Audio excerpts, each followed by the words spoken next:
A very happy Thursday to you. Thank you so much for being with us today on Weather Out West. I'm meteorologist Ashley Ruiz, and Weather Out West is an hour-long show where we showcase what's happening weather-wise across the western United States. And you're going to find forecasts from our meteorologist in the Pacific Northwest, to the Mountain West, California, to Arizona, and the desert Southwest. Today, we're starting with Denver, Colorado, because the weather team issued a weather impact alert due to the high heat. Here's Chris Bianchi with much more.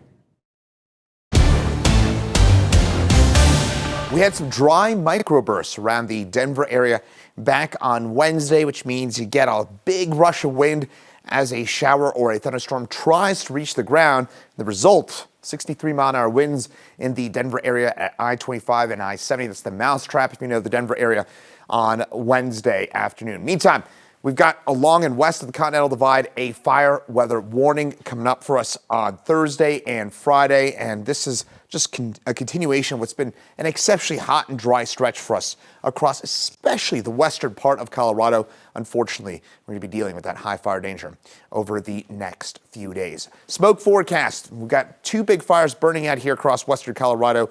On either end of the town of Meeker, we've got the Leaf Fire just west of Meeker and the Elk Fire just east of it, and that smoke spreading into northern Colorado with that smoke thick at times, especially in Fort Collins, Greeley, Steamboat Springs, and Kremling. So try and limit that time outdoors. Air quality alert for northern Colorado until at least 4 p.m. Thursday. This will likely get extended into Friday. Heat advisory for Thursday between 10 a.m. and 7 p.m. Temperatures topping out around 100 degrees on Thursday afternoon, and that's the reason we've got a weather impact alert. It's the high heat. That'll be our main story for us on Thursday with those highs right around 100 degrees. Don't overlook those low temperatures either. Those lows will likely be in the mid to upper 60s, which also factors into the impacts of the heat. There's that heat advisory, and of course those highs. As high as 106 in Lamar. For a little context, the highest temperature ever recorded in the state of Colorado, 115. That was a few years ago, so not too far away from that mark. 7-day forecast, weather impact alert for Thursday. If you're looking for the cooler weather, it arrives finally and mercifully on Saturday and Sunday. And Sunday, that is going to feel like the Arctic compared to what we've been dealing with all week long with those highs at or above 97 all week in Denver. And no question, the big issues this week weather-wise are the extreme heat, the wildfire danger certainly out across the western slope, and the poor air quality due to that wildfire smoke. But there was something else that happened yesterday, a phenomenon that piqued the interest in the weather department. And those were those strong wind gusts, also known as microbursts. So in Denver near I-70 and I-25, a 63-mile-per-hour wind gust was recorded, so very impressive. Near I-70 in York, a 51-mile-per-hour wind gust was recorded yesterday afternoon. 48-mile-per-hour wind gust recorded in Parker and Lone Tree, and in Denver near I-70 in Pecos, a 41-mile-per-hour wind gust was recorded. So what causes these microbursts? Well, what happens really is that we have storms moving in over very dry air at the surface, which is exactly what we had yesterday. We had very dry air at the surface. Those storms produce precipitation. That precipitation evaporates as it falls to the ground. As it evaporates, it creates a downdraft, like a vertical layer, basically a vertical column of air. When that air reaches the ground, it spreads out pretty rapidly. And so we have that spreading out air, also known as outflow, an outflow gust. And as it spreads out, it creates these very strong wind gusts. In some cases, we can get those gusts 50 plus miles per hour, which is exactly what we saw yesterday. In extreme cases, those wind gusts could be 100 plus miles per hour. And extreme heat continues to impact the desert Southwest as well, possibly even the hottest day ever in August. Here's Crystal Long with the details from Phoenix. I'm meteorologist Crystal Long in Phoenix. Get ready. We're taking on the hottest temperature ever recorded for any date in August. Talking about that big number, 117. We actually pulled it off on several occasions, and today could mark our 5th August day to see the mercury make it that high. Of course, that's going to be a record for the date. And I mean, we're talking about careening the record for the date set in 2012. In fact, we're going to pull off that number around lunchtime, and then the mercury is going to continue to zoom past that the rest of the afternoon. This is a ridiculous 12 degrees above average for this time of year, and all of Arizona is feeling those above average temperatures even outside of the extreme heat zone. But we do still have this warning going strong for the southern half of the state and the lower elevations of the Grand Canyon through tomorrow. I know it's been a long 8-day stretch. It feels like forever. I get it. Today, we are overachieving if I ever saw it. An extra 12 degrees is advertised in Phoenix, but look at Parker, an extra 13. Look at Payson, an extra 14. Even the typical cool pines of Flagstaff tacking on an extra 9 degrees above average. So this is going to translate to a record-breaking 111 in Tucson too, 117 in Phoenix. Got a lot of records that are going to be rewritten today. We're on the cusp of the century mark in Payson, Prescott, Winslow, turning it up in the realm of records in Sedona. Yeah, the land of the Red Rocks, red hot at 103. 105 in Kingman. We've just got even our coolest spots landing in the 90s. So this is just going to be an extremely hot day. And today actually marks the halfway point of monsoon. We don't have much to show for the first half. Only 54 more days to go. Today, we're keeping those monsoon storm chances small. In fact, it's our fire danger that gets dialed up because the risk with these spotty storms that are going to spark is going to be little to no rainfall, all about the lightning and the gusty winds. So that certainly is going to gang up on the firefight. And we've got a number of flames already in progress. Look at how far behind we are this season. Flagstaff more than an inch behind. Same with Cholo. We're nearly 2 inches behind in Prescott. For Phoenix, we've only had 1 day of measurable rainfall that gave us 0.16 in the first 54 days of monsoon. Tucson's even behind, even though their rain gauge has definitely had more love, nearly 2 inches of rain there. Yuma has nothing but dust in its rain gauge to show for monsoon. Okay, your weekend's in the works, and some better storm chances are in the works as well, but they're going to favor the mountain regions. So we're just looking at the White Mountains in northern Arizona getting dibs on some storms this weekend, but keep your ears perked in case you're making the great escape to cool off in the higher terrain this weekend. Here in the valley, we take temperatures way down from the highs they're hitting today. However, this is still very hot and above average, right around that 110 mark. We're also going to start to feel a little steamy out there because of that injection of some more monsoon moisture. So just get ready for those dew points to dart up into the 60s on your Friday and Saturday, and then they're going to fall back down. We're going to look at repeated rounds of monsoon storms for Flagstaff. The problem is those chances are pretty limited. You can see the best opportunity really coming at you this weekend. And as we look towards the Valley 7-day forecast, yeah, I don't see any storm chances here. It's all about the heat right now. Ooh, 110 feels cool, I guess, compared to 117. Next up on our Weather Out West tour, we're going to take you to California, where the heat is over there as well. Welcome back to Weather Out West on this Thursday, and I mentioned before the break that the extreme heat continues to impact portions of California, especially Southern California. Let's send it to San Diego's Vanessa Paz with the details on how long the heat's going to last and how their air quality is.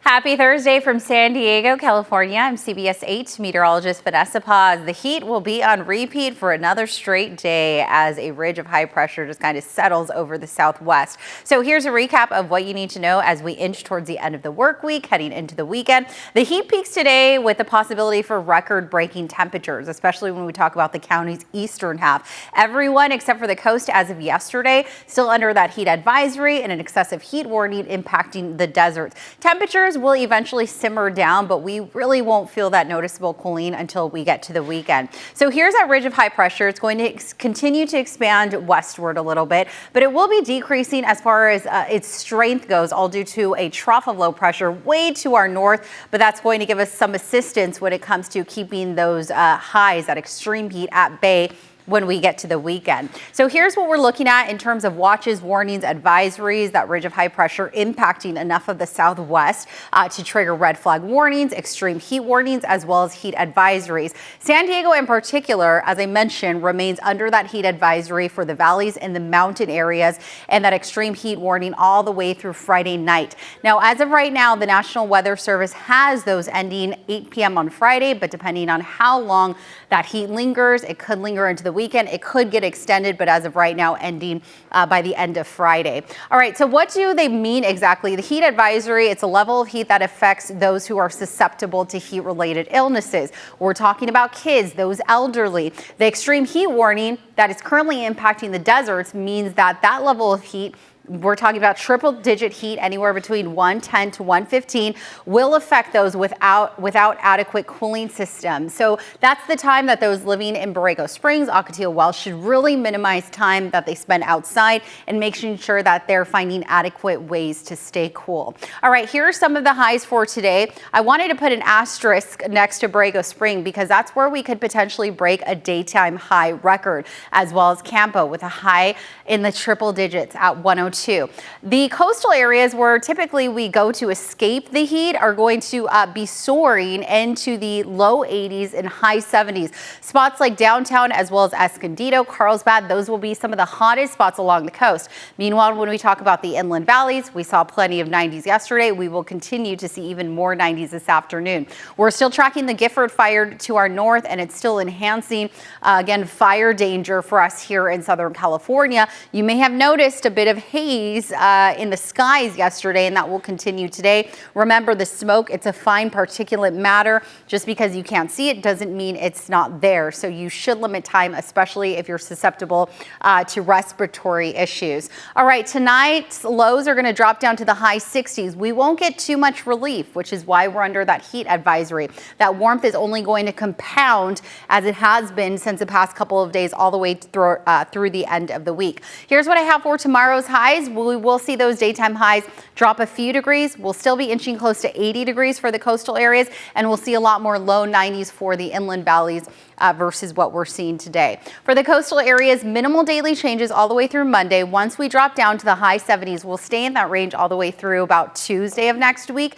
The inland valleys today, that warmth, or tomorrow rather, that warmth soars, and then we'll drop down to the high 80s, minimal changes all the way through about the middle of next week. That's when they'll drop down to the mid 80s. The mountain areas will be in the mid 90s for the next couple of days, and then we'll be in the low 90s, closer to average by the time we start next week. Extreme dangerous heat will continue to blanket our desert communities. Close to 115 Friday afternoon, a little bit of relief this weekend. And temperatures continue to heat up in Northern California as well, but more so over the weekend. Here's Sacramento's Rob Carlmark with the details. Hello, I am meteorologist Rob Carlmark here in Northern California, where I'm going to take you through the forecast on this Thursday, but you have to remember the forecast changes dramatically because we've got a lot of microclimates in our area. So it's very different than a lot of other spots in the country where you essentially have one elevation or one spot and the weather's kind of the same everywhere, say like Houston or something like that. So we've got our coastal areas, which are going to be dealing with early morning fog, afternoon sunshine, much cooler than, say, the valley locations where we are getting hot. The foothills, sunny, dry, pretty warm, a little bit cooler than the valley floor. The Sierra covers a huge range of elevations, but where most people live and recreate is right around 5,000 to 6,000 feet above that. It's ski resorts and higher mountains where there's hiking, backpacking, things like that. But for the most part, that's how things break up. As far as the valley forecast, we've got to just recognize where we've been has been pretty nice. July was mostly filled with days below average in the 80s, which is remarkably cool for this time of year for valley spots. And then we continued on that streak with average or below average days in the 80s and 90s. But things started to change on Wednesday. We're looking at hot weather coming back, which is normal for this time in August, mid-90s, and we're going to be looking at more mid-90s. Now, one thing that's visually changed is that we've seen some high clouds drift through, but that's it. They're not containing any chances for showers or thunderstorms. And usually by this time of the year, because of a number of wildfires that are usually happening somewhere out west, we tend to see smoke and haze. Now, for Northern California and Southern California, we've had a number of fires, more than 4,000 fires. I think a lot of people are surprised. We just have a lot of fires in general, and most of them are caused by people, most of them accidentally, but that's just kind of where we are. And then occasionally some of them break out, and then they just chew up huge numbers of acres. So it's been an above average fire year, but that's mostly central Southern California. And we find ourselves very much in a quiet spot for smoke. So that's one of the major elements, is that for Washington, Oregon, and Northern California, we're just not seeing a lot of smoke, if anything at all, where most of the country has at least some element of smoke, some of that related to fires in Canada. So across the region, it's nice blue skies, high clouds, just really, the weather's been pretty good. So as people start to find places to cool off because of the heat, we've got big local lakes and reservoirs, which are all in pretty good shape.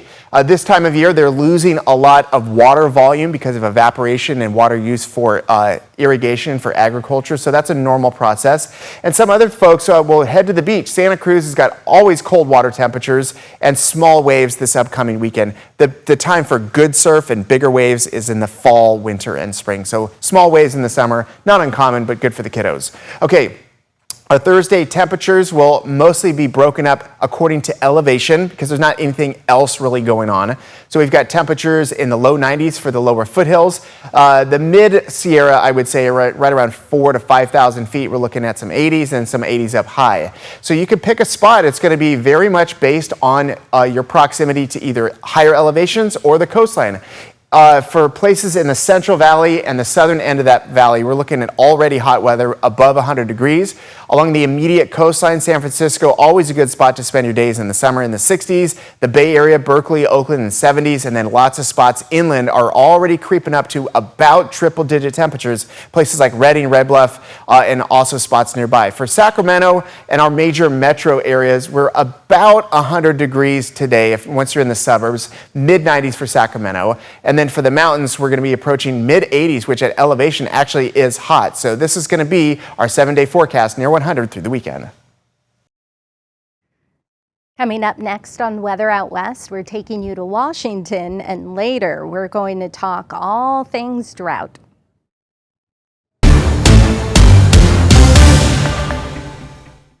After an abnormally dry July, rain has finally fell in Seattle, Washington, giving Washingtonians a little taste of fall. But summer is back, headed into the weekend. I have all of those details in today's forecast.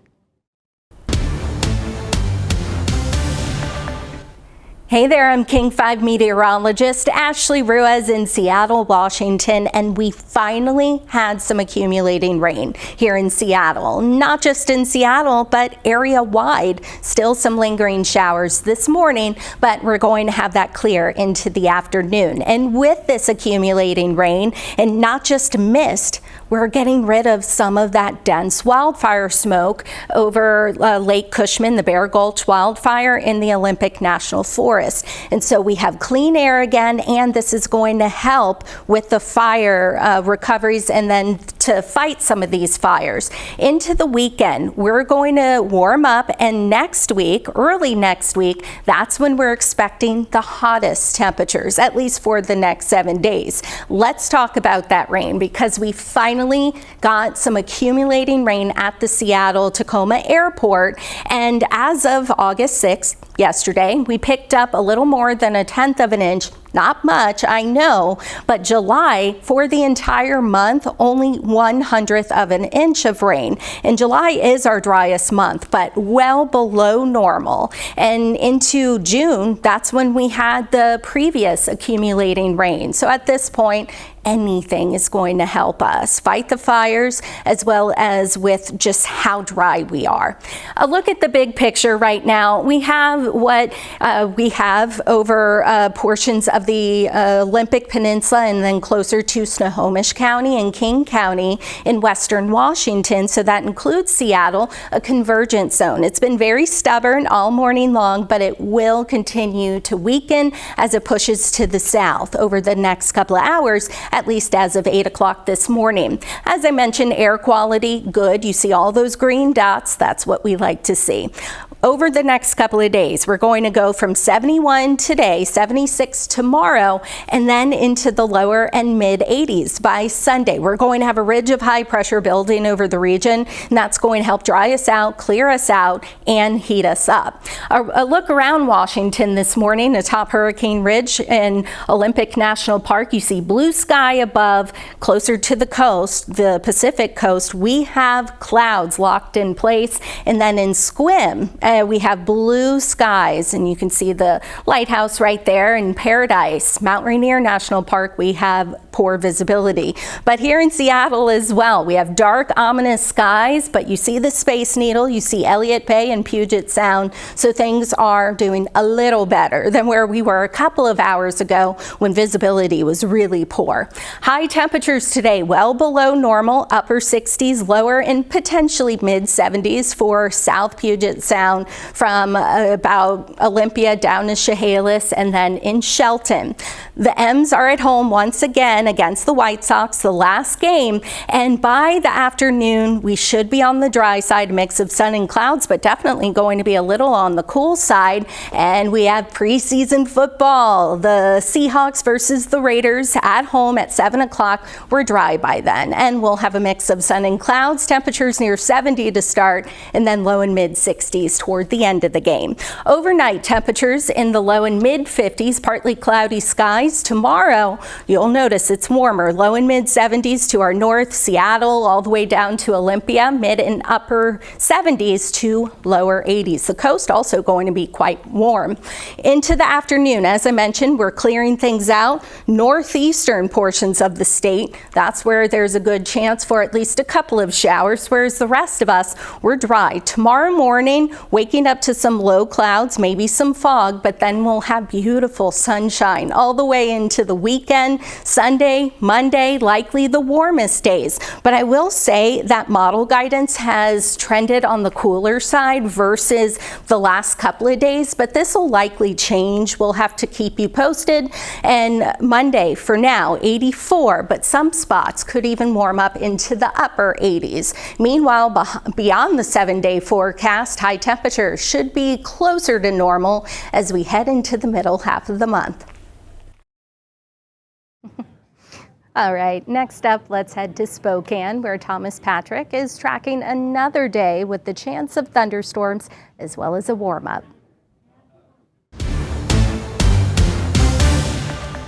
I'm meteorologist Thomas Patrick in Spokane, Washington. Looks like a beautiful and sunny start to the day today. We're actually tracking thunderstorms now for the second straight day across eastern Washington. And actually, that sunshine might even energize the possibility of those storms in just a few hours here. So second straight day of thunderstorm potential for the inland northwest on what is also a second straight day of cooler weather. Basically a very fast 1-2 punch of storm systems sliding through the Pacific Northwest before we're back to some more normal August heat by the time we get to this upcoming weekend. Quick peek at our almanac in Spokane. This is the first day where the average starts to drop. Average high temperature now 86. But check out the forecasted high today. It's 72 degrees. It's almost 15 degrees below average. It actually would match yesterday's high temperature exactly. So cool for August standards, but the upper atmosphere being a lot colder is helping to fire up the convection,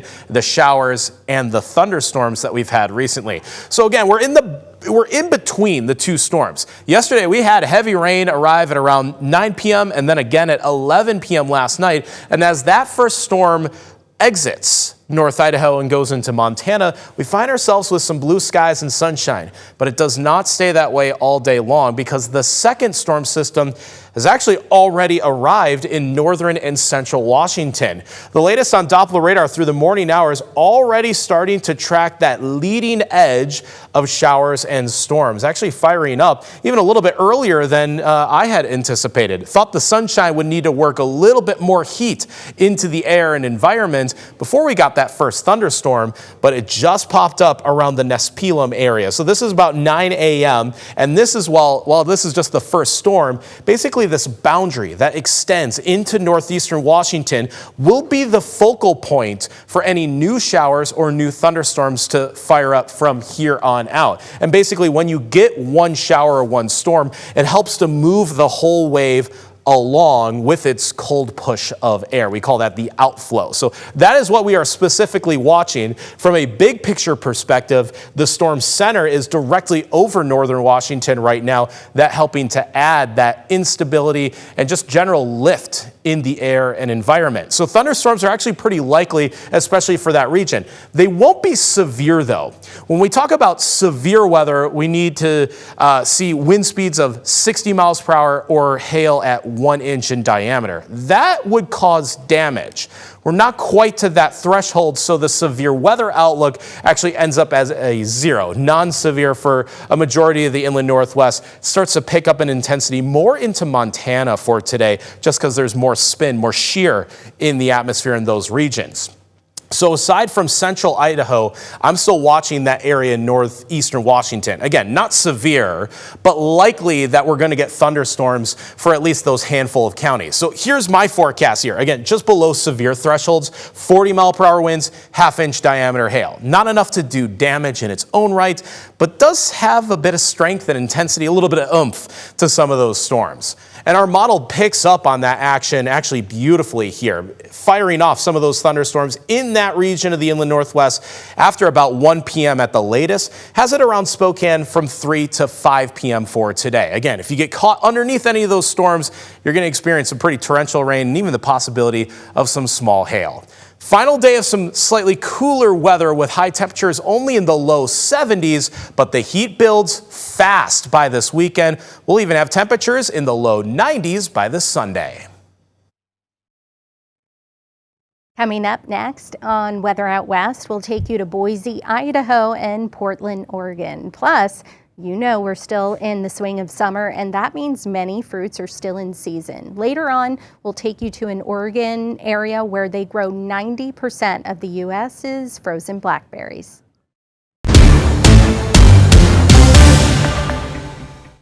Thank you so much for sticking with us on Weather Out West. I'm Ashley Ruiz. Next, we're going to take you to Boise, Idaho, where they are going to have some cooler than normal temperatures. But how long until the heat returns to the Gem State? We all know it well. Here's Hector Mendoza with much more.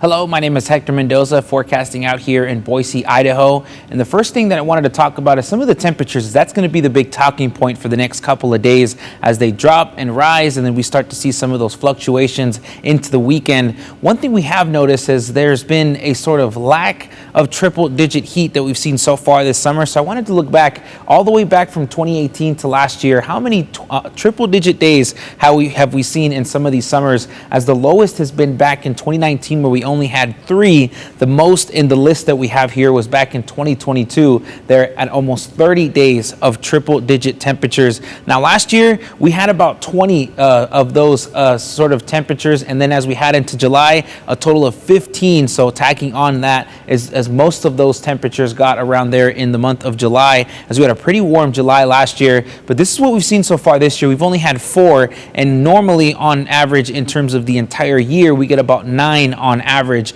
of temperatures that get at or above 100 degrees. And this is what we've seen so far. As the first time we saw it was a little earlier than normal back in May, towards the end of the month, then at the first of the month here of July, and then all the way through the 14th is where we saw the last time some of those conditions got to triple-digit heat. But as we look at some of the temperatures from yesterday, it was still pretty warm, but nowhere near those triple digits as we got into the low 90s to mid 90s in Mountain Home, and then to those upper 80s out in Jerome and then in Twin Falls. But as we take a look at some of the conditions for today, those are going to really start to cool off, and we're going to see cooler temperatures and breezier winds come along due to a cold front in a system that makes its way through the entire day. And that system looks to come in through this afternoon. That's what brings along that cold front and some of those windier conditions. We do have a chance to see some isolated thunderstorms, but that looks to stick around in places in Valley County. Most other spots are going to notice a sort of dry cold front that rolls through, so not much moisture comes along for the Treasure in Magic Valley. So as we look at this future cast here,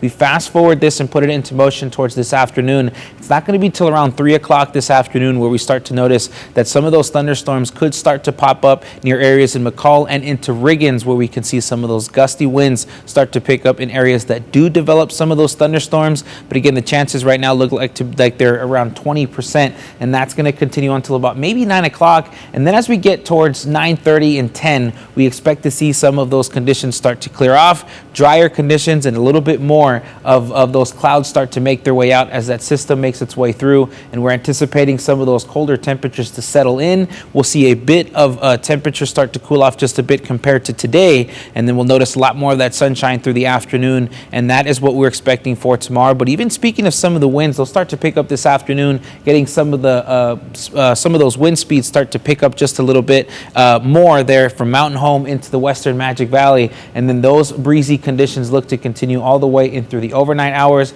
continues breezy into tomorrow, but it's going to be a little bit lighter from what we're going to be seeing for today as we wrap up the work week. And as we look at the 7-day forecast, we do have a chance to see some thunderstorms today in areas here in McCall, but after that, as we head on into tomorrow, that quickly makes its way out. We see sunshine return, and then temperatures start to climb back up into those low 80s on Sunday. We get to the peak of the heat there into the mid to upper 80s by Monday, and then we'll see another sort of cool off as we get into Tuesday, Wednesday, and Thursday of next week. And as we look at Twin Falls, pretty similar, as those temperatures will drop into tomorrow to the upper 70s and then rise back up into those 90s there as we get on into the middle of next week. And then here, pretty similar, as we're going to see a lot more of that sunshine, expecting to see some of those clouds today, but then again, that sunshine looks to continue and extends into temperatures getting back up into the triple digits there as we get on into Tuesday.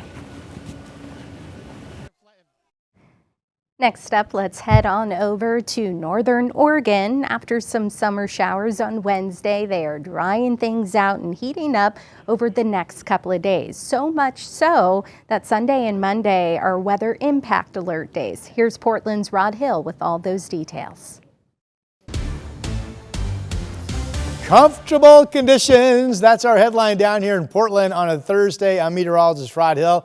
I know up in Seattle, rain was a big part of the weather story on Wednesday. It certainly was here in the Rose City. And interesting that the wet spot in Oregon yesterday turned out to be this little corridor between Tillamook, 31/100, just inland off of the coast, and then Portland at 43/107 Not a record for the date, but by any and all standards, an absolutely big soak of a day for the month of August. Vancouver had 3/10. Kelso is about the same as Seattle at 17/100. Well, after the excitement of yesterday's rain, we are back to having a dry 7-day forecast. Showers early this morning have pushed out of Oregon into Idaho out east, so we are looking all dry. Not really a marine layer flow pattern this morning here at the coast and the valley, but cloudiness caught in the flow, and that will be breaking up, I think, partially before the noon hours. So if you're headed down this way today, it's going to be absolutely wonderful. We'll have partly to mostly sunny skies developing as we get rolling into the afternoon, which is what our Futurecast models show. Here's 5 o'clock this afternoon. No storm threat out east. Everybody's dry, and they'll have another partly to mostly sunny day, really more in the way of just mostly sunny on Friday. Again, no storm threat out east, just beautiful sunshine. Here's Friday afternoon. Yeah, really nice weather. Our live camera is showing the morning cloud cover that should be clearing somewhat as we get rolling into the afternoon. Here's Schnook Winds Casino Resort in Lincoln City along our central beaches in Lincoln County. And all of our cameras here on the west side looking the same. Overcast up top of our state capitol this morning.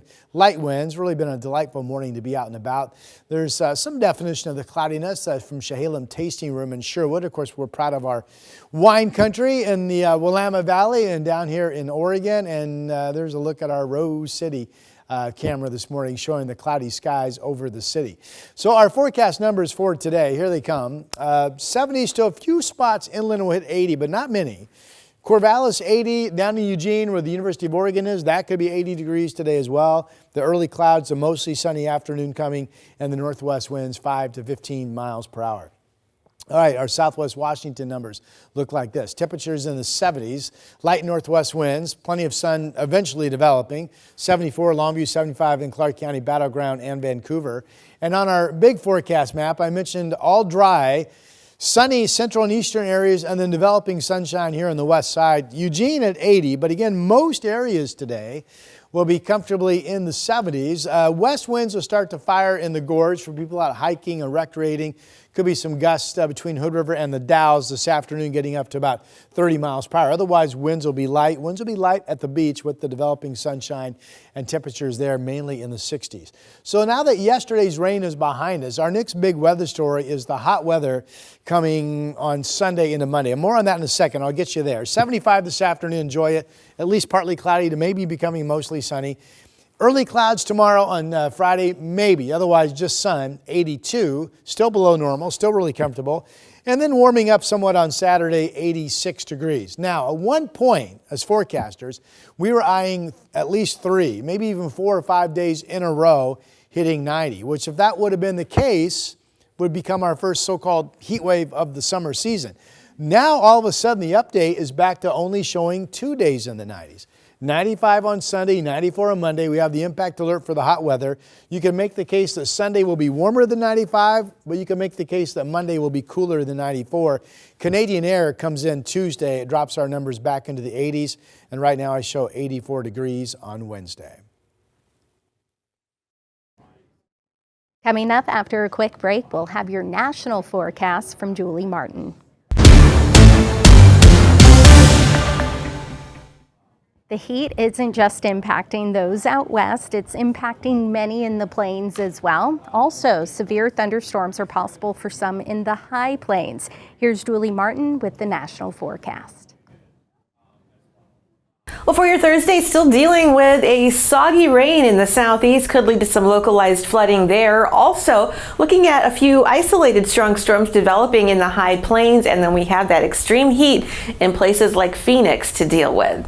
Here's a look at those temperatures then. Across the eastern half of the country, we've got the 90s from Des Moines over toward Louisville, 80s around the Great Lakes, so should be pretty pleasant there, high 80s. 96, so starting to heat things up again in Little Rock. We got a bit of a break. Still below average temperatures from Knoxville to Atlanta, where we're in the 80s and we should be in the 90s. Still warmer than we were earlier this week, but we're starting to heat things up and getting closer to that average temperature. The 90s in Florida, the 80s in the mid-Atlantic. We've got the 70s here in the Pacific Northwest, and the hot spot here in the desert Southwest. That's where we have excessive heat advisories in place. The watches and warnings, well, we have an ongoing fire danger here in the Four Corners and Great Basin region. Several ongoing wildfires burning out of control, and we are looking at dry, gusty conditions once again, and we'll have to watch for any isolated lightning strikes as well. So going to be a tough battle there for the firefighters. We do have a severe weather threat here issued by the Storm Prediction Center.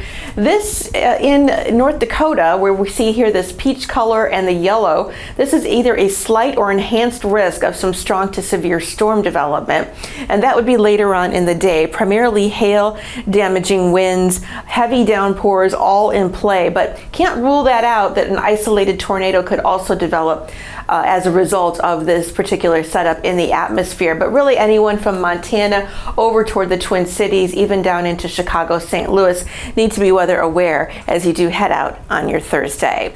Okay, the tropics, still looking at a couple of areas of interest. Nothing just yet. We had Dexter spinning out there in the Atlantic. That is is really no more. Off to see it goes.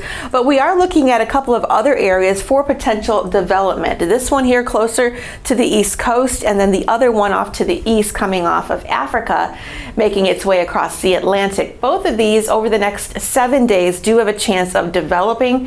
However, over the next 2 days or so, those chances are extremely low, but we will keep an eye on those for you. It's that time of year. Taking a look at the western region, 71 in Seattle. We'll see sunny skies in 95 in Sacramento. Hot in Phoenix, 87 in San Diego. Denver, you'll stay hot at 99, as well as really most of Texas. Maybe a stray storm headed your way at Houston. In Atlanta, Charlotte staying below average in terms of those temperatures. At Tampa, back in the mid-90s. And then in and around the Great Lakes, mid-Atlantic, not too bad. We've got those 80s in your forecast. Stick with us because we have much more when we come back. Farm fresh berries are harvested all the way into September, so still plenty of time to go. We're going to take you to Oregon to see how they grow the fruit.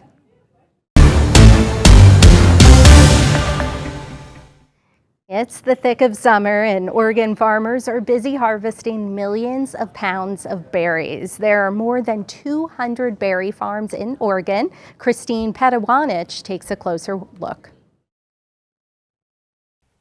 Here at Shadine's farm in Boring, they grow everything from tomatoes to cucumbers to pumpkins. But this time of year, what's stealing the show? Berries. These guys are probably about a week away from peak ripeness. It is officially berry season in Oregon. This one's looking real juicy and almost ready to go, and that's what we would call a kingberry. Farmer Savannah Moe taking in the fruits of her labor. They grow boysenberries, blackberries, raspberries, and many other berries on this farm. So many different varieties. So we grow over 20 commercially available varieties of blackberries. Everything from the Marionberry that you know is our tried and true Oregon staple, all the way to new varieties like Columbia Star Blackberry. Darcy Cochis is with the Oregon Raspberry and Blackberry Commission. She says there are about 200 berry farms in the state that grow 30 to 50 million pounds of blackberries every year. And while many of us see the fresh berries at stores and farmers markets, much of it is frozen. We grow 90% of the U.S. frozen blackberries right here in Oregon. So why Oregon? Berries happen to love it here. I mean, really, I just think it comes down to how beautiful our climate is here specifically for berries. We have these wonderful long summer days that bring a lot of heat to sweeten the berries up, and then these cool nights that are able to preserve them for the next day's picking. Moe and Cochis say when you buy Oregon berries, you're supporting local farmers. We have no large agribusiness berry farms that are here in Oregon, so we're growing all of those on multiple generation family farms. The berries that you're getting is coming from a labor of love from the farmers. Fresh berries here on the farm are harvested all the way into September, so don't worry, you've still got time to get your fill. In Boring, Christine Petewanich, KGW News. Day, which means we have the latest drought monitor update, and so far it looks as though rain brought some relief to parts of the southeast and northern west region, with Montana and New Mexico seeing the most improvements. Unfortunately, the drought has worsened over parts of Utah, Nevada, and Arizona. Let's take a look. According to the drought monitor report, crops are suffering in Washington and Montana. The USDA says nearly half of the spring wheat and barley crops are in poor to very poor condition. Meanwhile, in Nevada, the report states 90% of the rangeland is in rough shape. Now, while there were some improvements in the nation, the drought remains widespread and persistent in much of the West. Let's talk about the monthly drought outlook. Just took a second to load.